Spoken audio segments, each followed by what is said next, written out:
বিসমিল্লাহির রহমানির রহিম। সুপ্রিয় শিক্ষার্থীরা, যারা একাদশ শ্রেণীতে রয়েছে ব্যবসা শিক্ষা শাখার সকল শিক্ষার্থীদেরকে অনলাইন ক্লাসে শুভেচ্ছা। আমি আবারও তোমাদের সাথে অনলাইন ক্লাসে হাজির হয়েছি। আমি তোমাদের সাথে রয়েছি তোমাদের শিক্ষক শহীদুল আলম, প্রভাষক, ব্যবস্থাপনা বিভাগ, কুলগাঁও সিটি কর্পোরেশন কলেজ, বাজিদ বুস্তামি, চট্টগ্রাম। ইতিমধ্যে তোমাদেরকে ব্যবসায়ী সংগঠন ও ব্যবস্থাপনা বিষয়ের প্রথম পত্রের প্রথম অধ্যায়টি পড়াচ্ছিলাম। আমাদের অধ্যায়ের নাম হচ্ছে ব্যবসায়ের মৌলিক ধারণা, বেসিক কনসেপ্ট অফ বিজনেস। ইতিমধ্যে এই বিষয়ের উপর আমি 6টি ক্লাস সম্পাদন করেছি। আজকে হচ্ছে 7ম ক্লাস। গত ক্লাসে অর্থাৎ ইতিমধ্যে যে ক্লাসগুলো হয়েছে ওখানে এই বিষয়গুলো সম্পর্কে তোমাদেরকে ধারণা দিয়েছিলাম। ব্যবসায়ের ধারণা, ব্যবসায়ের বৈশিষ্ট্য, ব্যবসায়ের আওতা, শিল্পের ধারণা, শিল্পের বৈশিষ্ট্য, শিল্পের প্রকারভেদ, তারপর বাণিজ্যের ধারণা, বাণিজ্যের বৈশিষ্ট্য,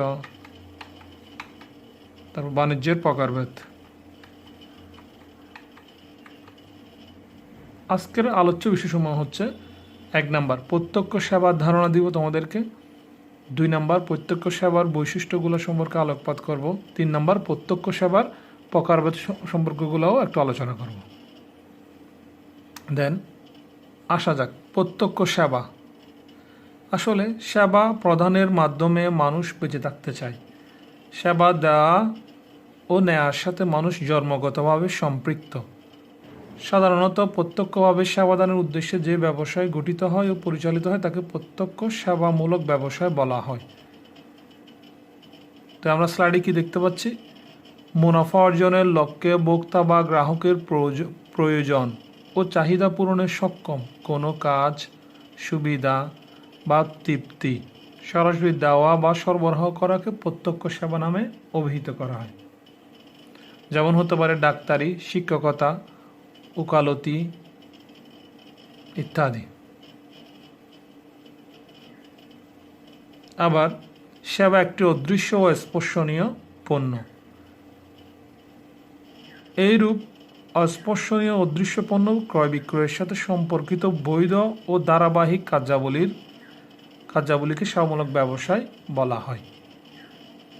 যাক, তাহলে সেবা প্রত্যক্ষ সেবা গেল। ধ্যান প্রত্যক্ষ সেবার বৈশিষ্ট্য।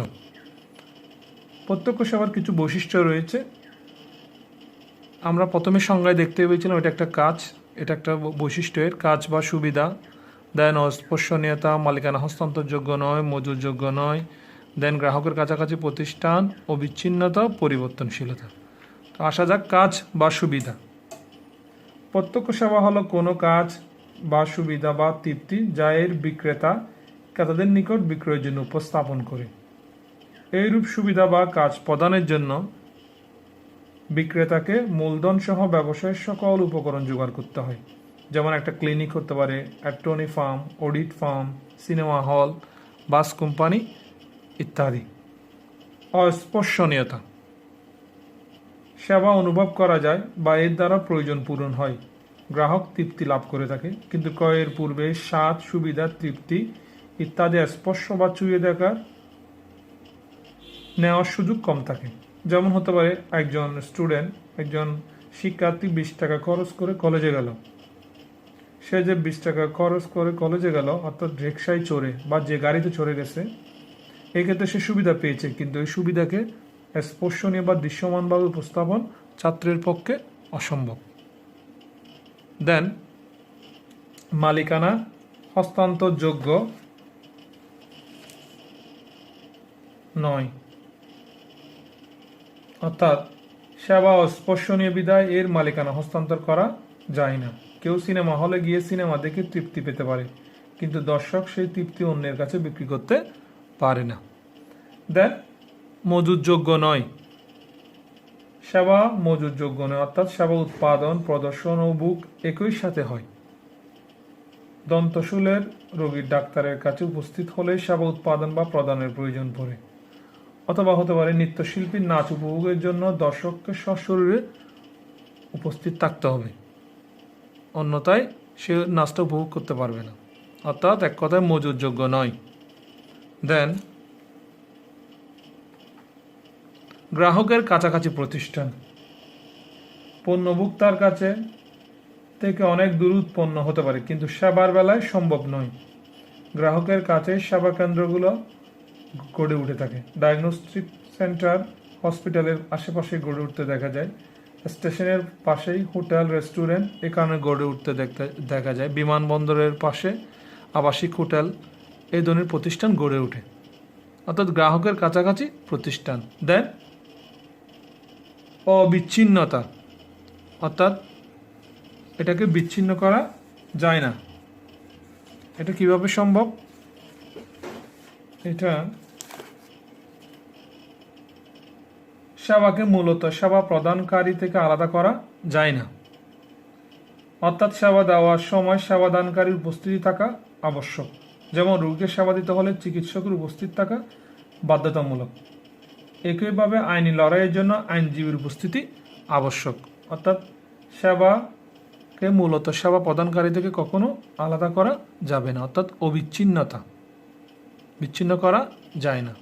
দেন পরিবর্তনশীলতা, একজন ব্যক্তি কর্তৃক প্রদত্ত সেবা সবসময় একই মানে নাও হতে পারে।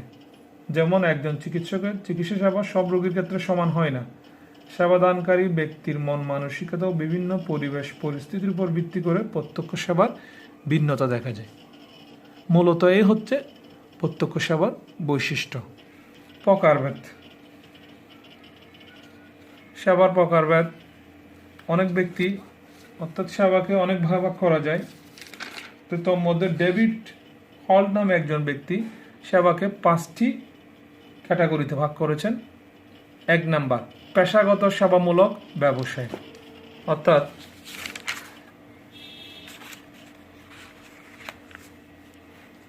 অনেক পেশা আছে যেগুলো সরাসরি সেবাদানের সাথে জড়িত। শিক্ষাগত যোগ্যতা ছাড়াও এইসব ব্যবসায়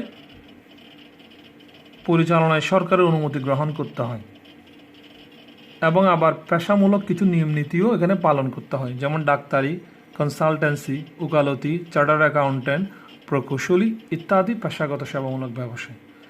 দেন ব্যক্তিগত সেবামূলক ব্যবসায়, ব্যক্তিগতভাবে যে সেবা প্রদানের মাধ্যমে মুনাফা অর্জনের প্রচেষ্টা চালানো হয় তাকে ব্যক্তিগত সেবার ব্যবসায় বলে।